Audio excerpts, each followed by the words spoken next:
الحمد لله وكفى وسلام على عباده الذين اصطفى أما بعد.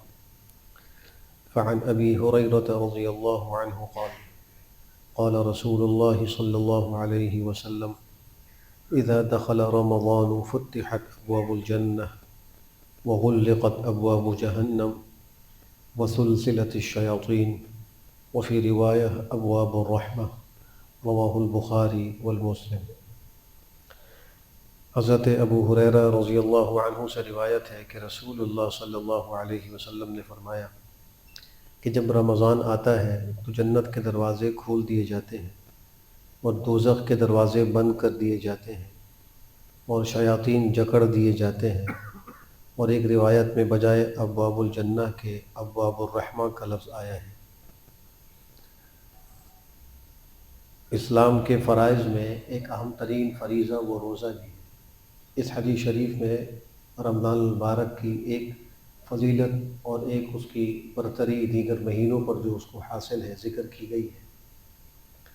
اصل بات یہ ہے کہ اللہ سبحانہ وتعالیٰ نے انسان کو بہیمیت اور ملکیت ان دونوں کا جامع بنایا ہے۔ انسان میں ایک قوت ہے جس کو بہیمیت کہا جاتا ہے، جس کی وجہ سے اس کے دل و دماغ میں اور جذبات میں بدی کا ارادہ پیدا ہوتا ہے اور گناہ کی طرف وہ لپکتا ہے۔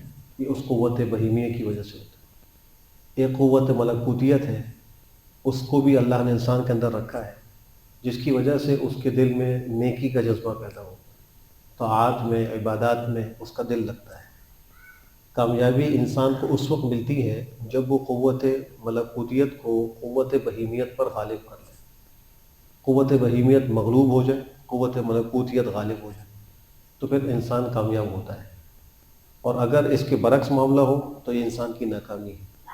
پھر اللہ نے یہ عظیم احسان فرمایا کہ اس ملکی قوت کو بڑھانے کے لیے ایک حکم دے دیا، وہ روزے کا حکم۔ روزے کا ایک فائدہ یہ ہے کہ اس سے ملکوتی قوت کو طاقت ملتی ہے، اس لیے کہ جو فرشتے ہیں ان کے اندر بھوک اور پیاس کا عنصر نہیں ہے، خواہش ہی نہیں، وہ تاثرات سے پاک ہیں۔ ان کو نہ بھوک لگتی ہے، نہ پیاس لگتی ہے، نہ ان کے دلوں میں کوئی گناہ کے جذبات پیدا ہوتے ہیں۔ جب انسان ان کی مشابہت اختیار کرتا ہے روزہ رکھ کر، کیونکہ اس میں وہ خود بھوکا ہے، تو اس کی قوت ملکوتیت بڑھتی ہے، اور اس کی وجہ سے اس کے دل کے اندر طاعات کا جذبہ پیدا ہوتا ہے، نیکی کا جذبہ پیدا ہوتا ہے، آخرت کی فکر پیدا ہوتی ہے۔ تو جو ماہ مبارک اب آنے والا ہے، تقریباً 1.5 مہینہ باقی ہے، تو اس سے فائدہ اٹھانے کے لیے ابھی سے تیاری کی ضرورت ہے۔